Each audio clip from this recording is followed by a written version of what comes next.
supporting you in your dog parenting journey. The Dynamic Dog Owner with Debbie Potter.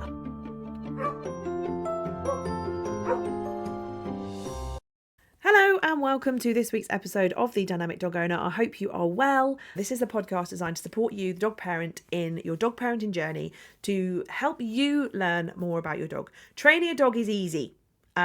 I say that quite loosely, but it is easy. What's difficult is training us to respond appropriately, us to learn. So we focus on the human end of the learning journey on the podcast. So hopefully the topics we cover will be useful and helpful to you.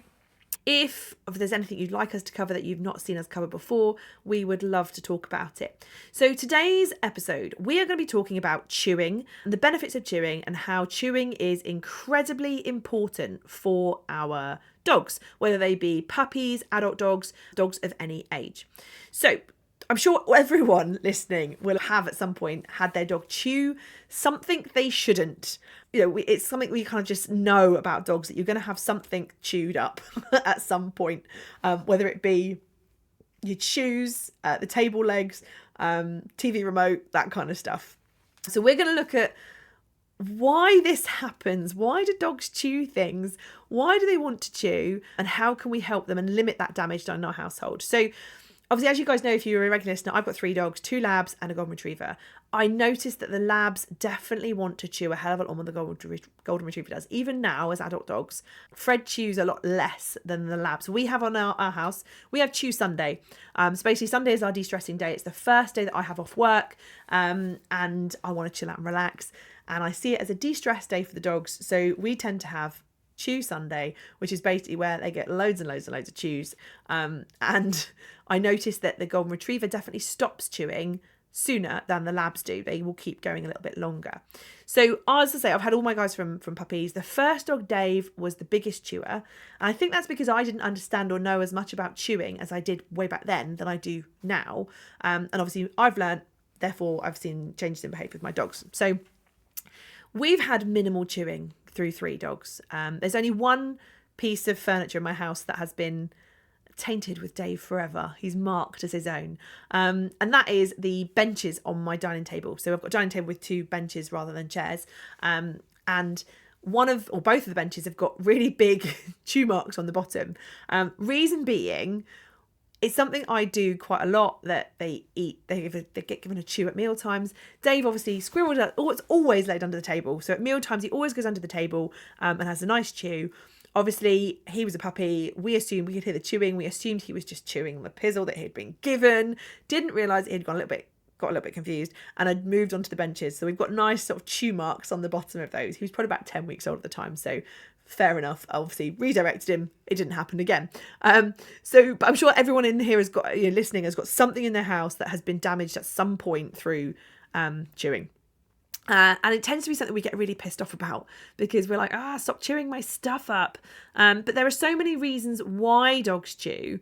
And that's why it's really important to understand why they actually chew. They're not doing it just to piss you off. They're not doing it to be a pain. We tend to give puppies more sort of leeway with it, and we go, they're a puppy, they're allowed to chew. But we forget that adult dogs actually want to chew and need to chew as well. So one of the main reasons puppies like to chew is that it helps with teething, basically. They can't say, my teeth hurt, give me some pain relief. But when their teeth start to, or lose their teeth, grow teeth, obviously it's painful, they get sore gums, and then chewing helps them relieve that pain. So it makes them feel a little bit better. With puppies just want to put everything in their mouth, don't they? I don't know if you've discovered that. They're a bit like toddlers. If you've ever taken a toddler shopping, toddlers go around and they touch everything. I find that puppies are the same, but with their mouth. They want to pick everything up, explore everything with their mouth, put it all in their mouth. And yeah, we tend to see it more as puppies. But chewing is a natural behaviour for dogs of all ages, because it helps so much with their health and their well-being. Puppies need to do it, but older dogs need to do it too. It often is a sort of frustration relief, a boredom buster. Some dogs chew through stress and anxiety when they're left on their own. That's not something a chew is going to help with, but they do it because it makes them feel a little bit better and it relieves that. So what are the benefits of chewing? Honestly, they are absolutely endless. Chewing is so very valuable that we just can't get enough of it. Chewing is a stress reliever, a frustration reliever. So a lot of dogs do it to relieve stress. As they chew, it relieves frustration as well, and it creates and releases a happy, sort of calming, relaxed brain chemical. So it changes that and helps dogs to feel a little bit more relaxed. Having chews available helps your dog if they're a little bit bored. Some dogs, if they're bored and got nothing to do, they go, oh, I'll just chew the table then. So it almost helps as a little bit of a boredom buster. And obviously with puppies also, because they need to chew, when their emotions get a little bit heightened, so, puppies get overexcited, puppies get overtired, overstimulated, adult dogs can have stress. And we tend to always think about dogs being stressed and go, how can a dog be stressed? They literally have nothing to worry about. But they have different types of stresses. And we also have happy stress, sad stress that work together. And obviously we don't see it as much. Chewing helps to relieve all of that. And chewing helps to promote different behaviours. So we often see when puppies, especially young dogs, are overtired, overexcited, they start nipping. Giving puppies a chew will help to channel that energy that they're trying to relieve into something appropriate rather than biting on, chewing on hands and pulling on table or chair legs, etc. So it can be really, really beneficial for young puppies, but also adult dogs too, because adult dogs still feel these emotions. They just often manage them better. And it helps with promoting a calmness, promoting a different energy. So for example, I say chew Sundays for me in my house. See it as a babysitter activity, something that you give your dog when you don't have time for them. That sounds wrong, but when you need them to be busy or you need them to be occupied. So for me, I say it's dinner time.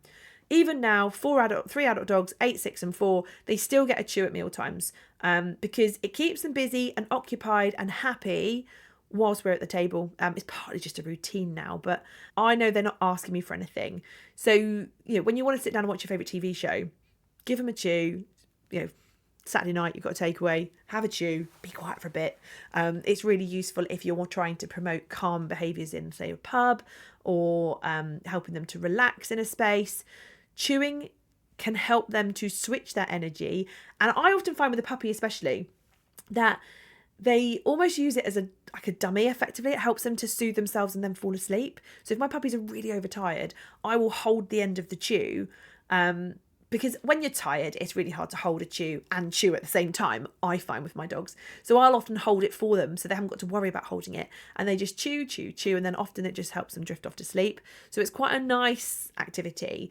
I also think it's something then we can share. It's not like I've got a chew, don't come near me, because I hold it and we do it together. And I often find now with adult dogs, they actually come up to me like, can you hold my chew for a bit? So I'll often be sat there holding a chew because they want to chew, but they can't be bothered to hold it, which is absolutely fine. That's what I'm there for. I find that dogs who have regular opportunities to chew and suitable items to chew on are just much more content.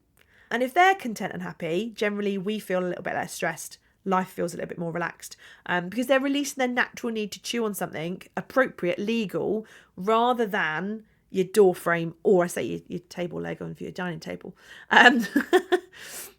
So we obviously associate it with puppies. Puppies like to chew, but adult dogs do too. Now, again, I kind of mentioned, that my dogs are slightly different. It will depend how much they want to chew. Will totally depend on their age, their breed, the individual character of their dog. But I believe it should be a daily activity, which I know seems a little bit extreme. Puppies obviously need to chew more. Larger breeds, dogs with a bigger sort of desire to chew. So, for example, labs are generally known as being a heavy chewing breed. They're going to need to chew more than a small breed, for example. As a puppy, I think my guys chew for about 3 or 4 hours a day, which seems an incredible amount of chewing, but it's keeping them happy, keeping them relaxed, helping them learn what to chew on. And as they get older, it reduces and reduces. So I'd say about now-ish, my dogs probably chew for about an hour a day, maybe. Yeah, so we have, and it sounds really random, but we have a chew box. Most people have a toy box. We have a chew box. And our chew box sits in the living room. It's full of chews and they can help themselves to it whenever they want. Now, I'm lucky my guys don't resource guard. The 3 of them together don't resource guard. They are polite with each other. They communicate well. Fred's a bit of a bully and is like, I want them all. But the others just look at him and go, go away. And he goes, oh, fine. So I can leave a chew box out in my house and not worry about it. Obviously, everyone's different. Every household is different. When Sherbet comes around, so my mum's dog, him and Fred will argue a little bit over chews. We just take the chew box away. Generally speaking, it's always the boring stuff in there. So the long-lasting stuff, they like, that's not really our fave. It sits in there. They can go and help themselves to it whenever they want. On Chew Sunday, I tend to fill it up and they go and have all the good stuff. And it tends to be the same things like ostrich bones, yakkers that sit in there. But how I find it works is that then in the week, in the day, if they fancy a chew, they go and help themselves. Because we know obviously chewing helps with emotions, you can't, how do I know that my dog's going, I feel like I need to chew, I'm starting to feel a little bit stressed? The only way they can tell me is by unwanted behaviour, so basically playing up a little bit or starting to be a little bit destructive. If I have a chew box, and this is my logic only, if I have a box that they can go and help themselves with, then if they start to feel the need that they want to go and chew, they can go and help themselves. That's why I like it. Obviously, it's not going to work for everybody. I say my dogs, if you're in a multi-dog household, you know, if your dogs have any resource guarding tendencies, it's not going to work for you. But it does for me. Equally, if you've got a house with children in, or a dog that resource guards with humans, a chew box is not going to work. But I'm just talking about what works for me. That's what I like, because we can't tell, you know, how do they know? How do we know that they've gone, that's enough chewing, thank you? The more opportunity they have, the better. So my guys generally have the chew box out all the time. They tend to have a chew at meal times, and they tend to have a chew when they come in from a walk. I find it just helps to, when they come in from a walk, channel that energy. Meal times gives them something to do, but to be honest, it's probably just habit and routine now. We go through a lot of chews. 3 big dogs. I think on average, I mean, gosh, if you were to think about it, I reckon I go through about 120 pig's ears a month, which is a lot, a hell of a lot. But it's their favourite. It's absolutely their favourite. And you tend to find that the things they really, really like, so for me, my guys, it is pig's ears, they just always, no matter what's going on, they will never refuse a pig's ear. If they refuse a pig's ear, I know there's an issue or someone's not feeling very well, because they never refuse a pig's ear. They are absolutely the favourite for all 3 of them. Other things, as they like ostrich bones, unless I stuff them with cheese, they're like, not really bothered. So the good stuff that they really like, I give them, and then the other bits are just there that they can help themselves to when they like, if they fancy it. And I would personally find that they need that pig's ear to get them in the chewing mood almost, or they need that really good chew to get them in the chewing mood. But that's just how my dogs work. So how do you actually choose a chew? This is important because there are so many chews available in the shops. Some obviously are going to be safe for your dogs, some aren't going to be safe for your dogs. So again, long lasting for me is important because they can choose to go and get it. But the special stuff, you can use it at high distracting environments. But what should we consider? First of all, they've got to like it. So work out what your dog likes and what your dog doesn't like. Size is really important. So chews come in small, medium, large, big stuff. Personally, for me, obviously I'm going to talk about puppies a little bit because puppies tend to need to chew more. Generally speaking, for puppy, I go for the biggest chew possible. Bigger the better. So mine will have the full size chews that are like 50 or 60 centimetres long. They obviously are bigger than them most of the time. They might whack you around the back of the legs with it, can't get through a door frame. But I know there's absolutely no risk of my puppy choking on it. Because obviously when you're tiny and you haven't learned how to chew yet, the size is really important. Because if it's too small, obviously it poses a choking and a swallowing risk. So for me, puppies, it's bigger the better. Because you can gnaw away on them, you can chew away on them, get a good back of the teeth chew and not have to worry. If it's too small, then obviously it goes quite quickly and you might not have actually satisfied that need to chew and they might be like, I wasn't really finished, what's next? And then move on to something else. So for me, puppies, bigger the better. I also find then that we can chew it together and I can teach them how to chew because many dogs will want to just gulp it, swallow it, and obviously that poses an issue. Whereas if you've got a big chew and you hold on to the end of it, they're learning how to actually chew and enjoy the chewing process. You're also building that relationship of I can hold it with you and teaching them what to do. So that's quite useful. The My dogs, again, I give them raw bones because we raw feed. So I always start them off with raw bones from 8 weeks old because I want them to learn how to chew. It's often something that we go, oh, I can't give them that because they're too small. And then we miss the opportunity of actually teaching them what to do with it whilst they're small. So again, this is like for puppies, not necessarily an adult dog who isn't used to this stuff or may have resource guarding tendencies. But when my guys are little, 8 weeks old, I get the bones like the chicken wings. Chicken wings are quite soft, so I get them to have those, and they're quite soft and squidgy. I hold on to one end, they learn how to gnaw on it rather than just swallow and gulp, and then we gradually move on to the bigger stuff. Obviously, what a chew's made from is really, really important. For me, the most important is the natural chews. So these are dried animal body parts. Sounds gross, but dogs love them. If you think about it, it's just simulating their natural desires to have to chew on stuff and eat meat that they're used to eating anyway. So the dried stuff's really valuable. You can get dried body parts of all different types. You've also got like, let's say raw bones. Raw bones are great. If you're a raw feeder, if you're not a raw feeder, raw bones are really good for your dog. You just need to make sure you get the right ones. So talk to a raw feeding sort of shop who will advise what is the best sort of starter bone for a dog. And they're obviously ones to avoid as well. You've then got the toys that are designed for chewing. So like the plastic toys. Personally, I'm not a huge fan of a lot of them. I can talk about why in a sec. Some of them are good. So the ones that you stuff with stuff they have to lick out and obviously chew. But again, equally, the size of those things is really, really important. So if you're getting small plasticky items, they can be a danger to chew on. You might swallow them. But if you're getting ones too big, they can obviously get their mouth stuck in them. So again, size is really important. Whatever it is you're getting them to chew on, size is really important because you want it to be appropriate. Not too small and not necessarily too big for some things. Apart from natural chews, to me, you can't go too big. If the bone is bigger than their head, it's all good in my house. And obviously a lot of this is based on what works for me. You will have to work out what works for you and your dog. When you're picking a chew, and it is an edible chew, how it's made, what's it made from, read the ingredients. It's really, really important because obviously the natural chews are generally just dried or air dried. They're not cooked. So it's 100% natural. But if things are made, so they are put together in some way, naturally there's going to be some form of additive, preservative, flavour, colouring, etc. that is going to be in it.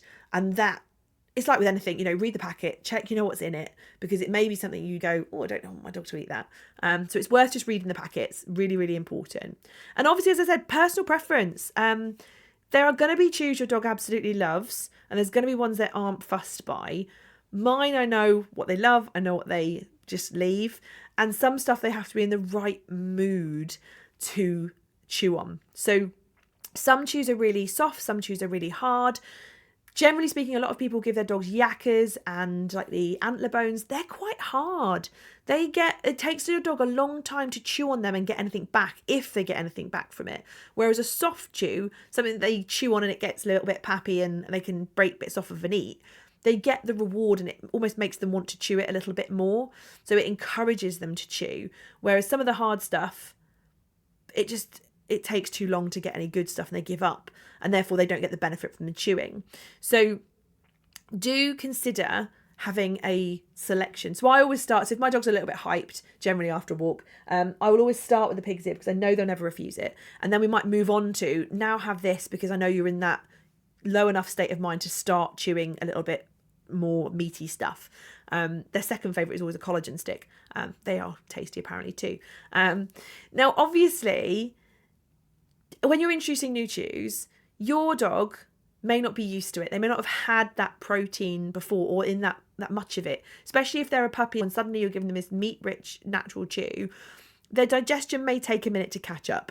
So you're likely to see that their tummy might be a little bit squiffy the next day. That doesn't mean they're necessarily allergic to it or it doesn't agree with them. It's just their tummy adjusting and their digestion going, whoa, that's new. The next time you give it to them, they're likely to go, okay, cool, we know what to do with that. So don't necessarily think that it's bad for them if it gives them a squiffy tummy. Leave it a few days, a week, and then try again, because you may see that has gone then. But be led by your dog, but do have a selection of things, a selection of items so that you've got a selection there for them. Now, obviously, there are things to avoid too. Generally, things that you're going to avoid are cooked bones. We said raw bones are fine. Cooked bones aren't amazing. Cooked bones change in structure and the density, and they splinter a little bit more once they're cooked. So it's obviously more risk of internal damage and splintering and choking, etc. So raw bones, fab. Cooked bones, nah. And again, things that are overly processed aren't amazing because they aren't for anyone, are they? But we all need a McDonald's every now and again. Too many additives, preservatives, and a lot of them aren't great. Read the packet, know what's actually in the item. My dogs eat really well because my logic is I know eating a cake is probably not the best, and I can counteract it with some fruit later. My dogs only get what they're given. So I am a bit of a food snob when it comes to them. My kids take absolute delight in when a holiday cottage we go to, always leave out treats for the dogs, and they're always pedigree, and they're like, oh mum, we're feeding them pedigree, because they know it winds me up, because I'm like, I don't really like feeding them that. But once a year, it's not going to be a big issue, is it? Once a year having a bit of pedigree. So it's not like saying never ever ever give them anything overly processed, but just think in moderation, as we would with ourselves. Plastic toys are, some people prefer plastic chews because they prefer them because obviously natural things smell, etc. Your dog will always prefer the natural stuff, but plastic sort of flavoured chews, you can get those like plastic flavoured bones and items. They're okay alongside other things if your dog likes them, but just be aware that they can also pose risk. Just because they're plastic, it doesn't mean they're harm-free, because obviously as they chew them more and they start breaking, they chew them, they can start getting a little bit sharp, that can cut gums, bits break off and be ingested. So it's still worth just checking, are these as safe as they possibly can be for my puppy, and replacing them quite frequently. One thing to avoid altogether is rawhide, which is the stuff you can see in shops generally at Christmas, or the traditional things you would have seen like 20 years ago, that is like dog treats in shapes. They used to get like a little boot shape, and it looks like thin and brown. Generally, that kind of stuff is rawhide. Now, rawhide isn't safe for dogs to eat because it's indigestible, and it's the process it goes through. So it's, as far as I'm aware, my understanding is it's the byproduct of the leather industry. So it's gone through a process. It's the leftover bits. Yes, it comes from animal skin, but it is treated so much that it just becomes bleh. And generally speaking, then glue it, stick it together and colour it to make it look appealing to us.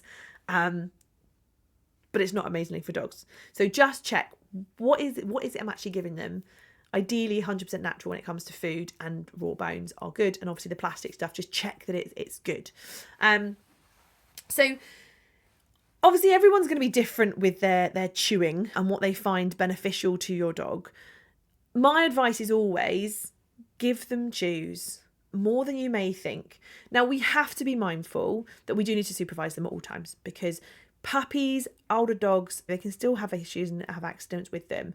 But especially for young dogs, this obviously doesn't apply to like resource guarding dogs or dogs that have an issue, but teaching them to learn to chew by holding the end, giving them a massive chew is really, really, really important, because we need to supervise them to make sure that they are learning what to do with it and not accidentally getting into trouble. So as I said, massive chews, holding the end of it, teaching them how to chew is really important. And we can do that through the size. Now, one thing we have to be really mindful of is with chews, dogs love them. Some dogs will resource guard them. Now, this, obviously, on our podcast, we can't give specific advice. What I say is general, and don't put it into practice unless you have talked to a professional about these things. So just be aware that these are valuable. It's no different to you going to the pub and being given a pint of beer and then having a sip and someone taking it away. Or, going to a restaurant, being given a lovely plate of food and then just starting to eat it and someone goes, oh, sorry, no, that's not for you. You're like, what? That's what I ordered.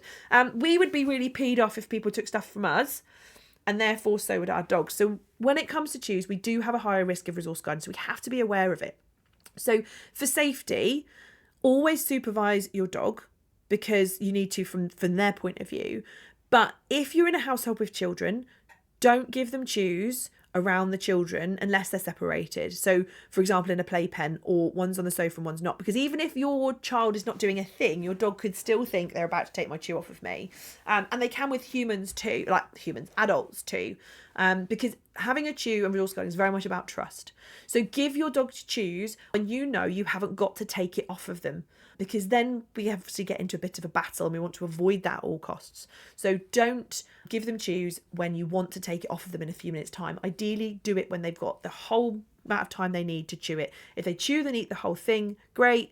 Obviously, if they choose to leave it alone, we know they've had that need satisfied. But when it comes to obviously multi-dog households, again, if you're in a multi-dog household, you know your dogs have resource guarding tendencies, give them chews separately. If they have resource guarding issues with you, talk to a trainer about how to manage chewing, because your trainer will need to know your individual circumstance to give you the best advice. What I've talked about works for me, but when it comes to taking chews away from dogs, personally, I wouldn't. I would avoid taking it away from them. So give them chews when they have got enough time to have them the whole time, pop them in another room where they're not going to be disturbed, and just let them chew away. But when it comes to taking them away, think, I'm not going to take it away from you, but I'm going to take you away from it. That way it removes any direct conflict. So, for example, you say your dog's chewing in the living room, you'd like them to end because you're going out or whatever. I would call your dog into the kitchen, sprinkle some treats on the floor. Hopefully they'll have left the chew behind and come with you, and you can just shut the gate, head back in, pick the chew up, all gone and forgotten about. Or you can have a handful of treats, place them on the floor, a good distance away from your chew, or they go off and get the treats, you can pick up and take the chew and put it in your pocket, all gone and forgotten about. Coming away from their chew without that direct conflict, because that's what creates resource guarding. Don't rush to take it off of them. Don't force it off of them. Teach them that you being near them is a good thing, and when it comes to leaving it, we take you away from it and it just disappears, rather than a direct, please give me your chew, because that's going to create issues. If your dog is already resource guarding and you want to give them chews, talk to a professional about it and they will advise you on what to do specifically to your environment. So as I said, chewing is amazing. Chewing is so beneficial. Every dog needs to do it. Give your dog the opportunities, because it will help them with their sort of everything. It will help with their general well-being, their contentness, stress relieving, satisfying the need to chew. It will make your dog more content. And for me, I'm a bit of a nerd, but there is nothing more satisfying in this world than watching a dog have a really good back of the jaw chew. It literally makes my heart sing. And I know that sounds really weird, but watching a dog have a really good chew makes me smile. I love it. So chewing is so valuable. We just have to make sure that we're giving them the right opportunities to chew, understanding why they do it, and creating a chew opportunity for them that is the best it can possibly be, so that they get maximum benefit and you obviously don't accidentally create any issues with it. So think about, what is your dog chewing? Why are they chewing it if they're not supposed to? How can I create new opportunities for chewing? How can I give them the right opportunities for chewing? And how can I make sure that we're avoiding any resource guarding issues, etc.? If you've got any questions about today's episode, drop me a message. If you want to talk about whether your dog is resource guarding or not, drop me a message. We can help you virtually. And if there's any questions you have, just drop us a message. But just remember, chewing is really beneficial. We just obviously have to make sure we're safe with it. We give the dogs the right chews, and we are knowing how to prevent any problems in the future. Hopefully your dog has a lovely chew after this, and I will catch up with you next week. Thank you for listening to The Dynamic Dog Owner with me, Debbie Potter. See you next time.